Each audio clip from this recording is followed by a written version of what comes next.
Why should Americans care about the ongoing political turmoil and violence in Pakistan right now? Well, it's the fifth biggest country in the world. It's got nuclear weapons. It was one of the front lines in the so-called war on terror, and it's currently considered by our government to be a major non-NATO ally. And yet ever since Imran Khan, the legendary Pakistani cricketer turned populist politician, was ejected from the Prime Minister's office last year in a very controversial parliamentary vote of no confidence, that country has been in the midst of an historic political and economic crisis. Khan, who remains hugely popular inside of Pakistan, has had more than 100 criminal cases thrown at him, from corruption to terrorism to blasphemy. And there has also been a vicious crackdown against members of his own political party. Khan's violent arrest outside a courthouse in May, later deemed by Pakistan's Supreme Court to be illegal, led to mass protests, to violence and death across the country. According to Human Rights Watch, while some of Khan's supporters did use violence and attacked property and the police, the Pakistani authorities, quote, used excessive force against protesters, restricted access to the internet and to social media, and carried out mass arrests. More than 4,000 people detained, many of them arbitrarily. But what was so stunning about those protests is that they weren't just anti-government. They even challenged the dominance of the once revered, almost untouchable Pakistani army. See, that country of more than 250 million people, which has long aspired to be a functioning democracy, has been ruled, directly or indirectly, by the military for most of its 75 years of independence. Currently, the Pakistani military has banned any mention of Imran Khan's name on air. Prominent journalists have just disappeared. Even Pakistani-American fashion designer Khatija Shah has been detained for taking part in the protests. And Khan himself, who survived an assassination attempt last November, is worried for his own life. The former prime minister, who is accused of cozying up to Vladimir Putin and Xi Jinping, hasn't had much support, though, from Western capitals, and he himself accused the Biden administration of being behind a coup against him, an allegation that the State Department has denied and that Khan has since backed away from. So, what should America be doing here, and what does the future hold for Pakistan and for Imran Khan? Earlier, I spoke to the former Prime Minister of Pakistan and chairman of the political party, the PTI. Imran Khan, thank you for coming on the show. You are the former Prime Minister of Pakistan. Explain to our viewers watching in America tonight what you believe is the state of democracy, of freedom, of human rights in Pakistan tonight. How bad is it? Well, Mehdi, for some of us who've seen the evolution of our democracy over the last, especially 20 years, because you saw General Musharraf's martial law, and then in that martial law, we saw what was called the lawyers' movement for the independence of judiciary. And during that time, the media asserted its independence.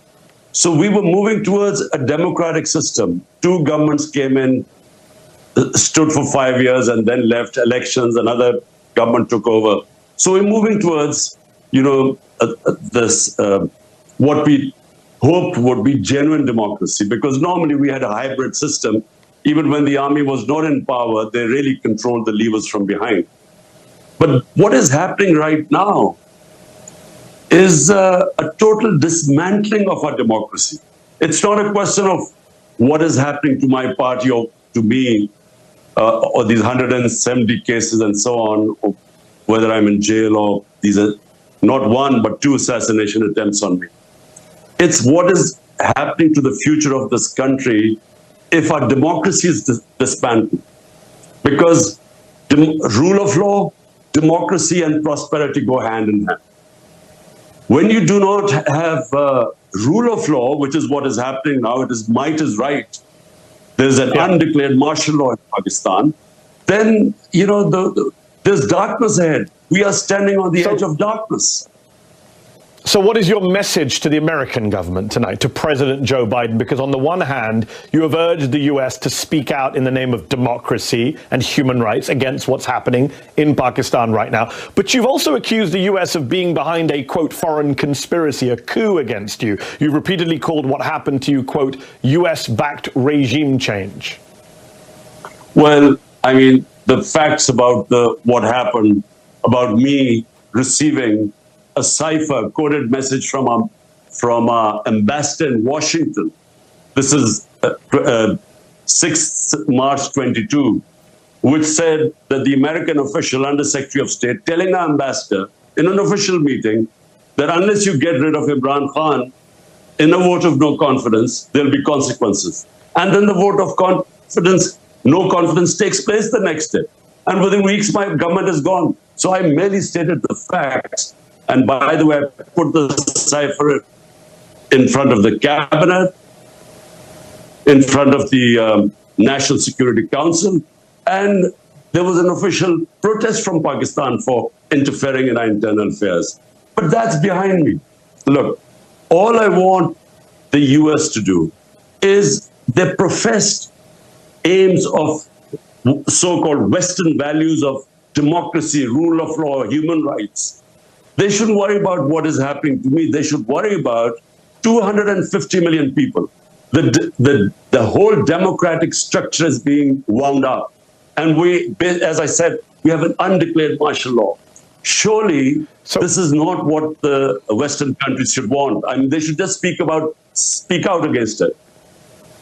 So obviously the Biden administration denies being involved in your ejection from power. The current Pakistani government is clearly afraid of you, hence the mass arrests, the talk of banning your party, the more than 150 legal cases against you. They've said you're a bigger threat to the country than Indian Prime Minister Narendra Modi, rather ridiculously. Do you believe that if elections are held on time in October of this year, that your besieged party can still win and that you can still be Prime Minister again? Surely that's a pipe dream now. Look, since I've been ousted, out of the 37 by-elections held, 30 have been swept by my party, despite the total support of the establishment to these 12-party coalition. So clearly they are scared. This whole thing, which happened to us after 9th May, when I was abducted from within the High Court, abduction, and the way that they abducted me as if I was some terrorist. So the reaction to that was used as a way of just clamping down, crack down on my party. We equated to what Hitler did after the 1933 burning of the German parliament. He cracked down on the communists and wiped them out. This is what's happening now. How could a few cases of arson be made a reason for 10,000 of our workers in jail? And every day people are being put in. My entire leadership is in jail. The only way the leadership can come out of jail if they renounce being part of my party. So it's never happened in this country before. Women have never been put in jail. The entire media has been muzzled. I mean, the military, which is the real power in Pakistan, is obviously out to get you. It was Army Rangers who arrested you outside the courthouse, not police. It's military officials who have reportedly told Pakistani journalists not to mention your name on air. Yet your critics would say that you came to power in 2018, everyone knows this, in alliance with that same military, that you for years had close relations with top generals going all the way back to Hamid Gul, the former head of the Pakistani ISI. So the critics would say it's ironic to see you now criticizing the same army and intelligence chiefs who you were once fine with and who helped put you in power in the first place. Firstly, just to correct you, I was abducted by the Rangers from within the court. I was actually sitting in the courtroom. So, just to correct you. And the Supreme Court declared it illegal, and so yes. That's why I was bailed out. Look, in Pakistan, Mehdi, the military has directly or indirectly ruled Pakistan for 70 years. 3 times martial law, and then the other times because they're entrenched. And so whoever does politics has to work with them. Now, when I came to power in 2018, it wasn't because the military engineered to get me into power. They didn't oppose me. Big difference. In 2013, before that, they actually helped Nawaz Sharif get into power, and we proved in the rigged elections. In 2018, we asked everyone to open the elections because we came through proper, free and fair elections. In fact, we felt we lost some seats. But the thing is, I worked with the military. I mean, military means the army chief.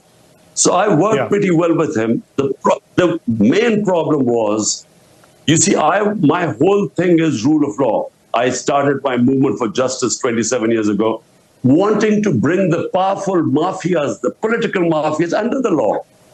This is where the problem became. You know, he didn't think corruption was that big a thing. You know, he wasn't interested in. And if he had he had the veto power. So that's where I failed. Although we succeeded economically, we did brilliantly dealing with the pandemic, but I failed in the rule of law, and I think that's where the problems became. Up next, what about the criticisms of Imran Khan's own time in office? Don't go away. Before the break, I was speaking with former Prime Minister of Pakistan, Imran Khan. We discussed the state of democracy in his country and his message to the American government. But what about the criticisms he's faced from his own time in office? Here's the rest of my interview with him.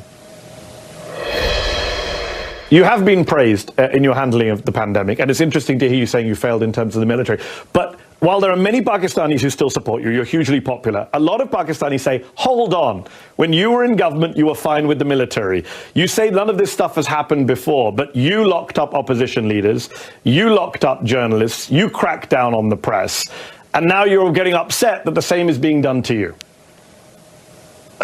Look, you know, the term false equivalence, you cannot compare what was going on in my time to this. In fact, General Musharraf's martial law was more liberal than what is happening right now. I mean, in our time, you can just name me which channel did we close? I mean, which journalists left the country? 4 of our top journalists have left the country. One, a fifth one, wrote a letter to the Supreme Court Chief Justice that his life was in danger. He escaped. He was killed in Kenya.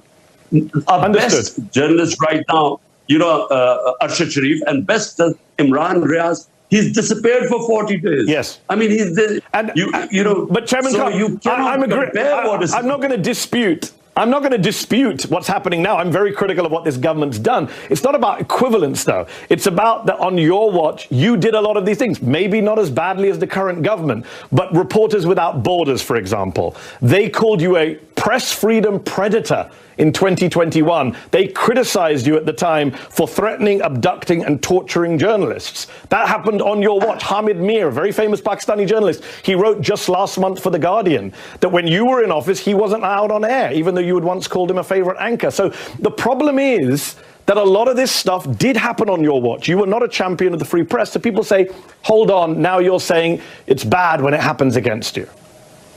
Firstly, Mehdi, the only time that I found out about a journalist being picked up and disappeared was a guy called Matiullah Jan. The next day I got him back. The problems we had were we were at the tail end of the war on terror.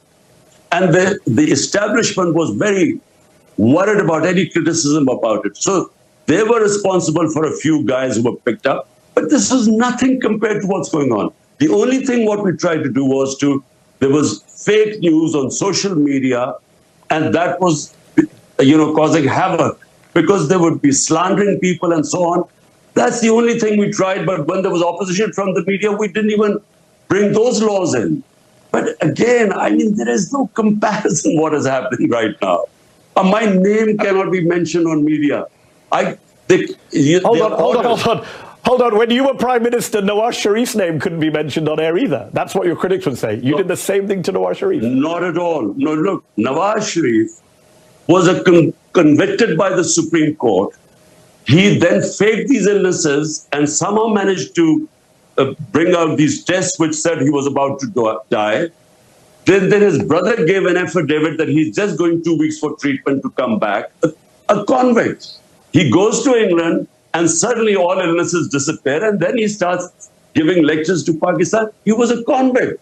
You can't compare what was happening to me. I'm not convicted of anything. But the media couldn't say his name. I'm no fan of Nawaz Sharif. I'm just saying his name couldn't be mentioned on air. We're almost out of time, but I got to ask, do you have any regrets about what you did in office, especially with the military, given what the military is now doing against you? What would you go back and do differently if you could? Last question. Well, just firstly, given, you know, what happened after I came into power, I should have actually, with a weak coalition government, you know, I should not have taken power. I should have gone for elections again.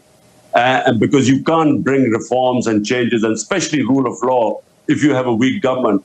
And if I have to do it again, look, this hybrid system cannot work. If you are an elected prime minister, you must have the authority to implement your reforms. It cannot work that you have the responsibility because you're elected, but the authority is shared and the army chief has a veto power. This sort of system is doomed to failure. And Pakistan, what it faces right now, huge economic problems, the worst economic situation in our country. Unless we fix the governance system through rule of law, I'm afraid, the country is on the edge of darkness. There is no doubt there is a massive political and economic crisis in Pakistan right now. We appreciate you taking time out to speak to us, and I do hope you stay safe. Imran Khan, former Prime Minister of Pakistan, thank you.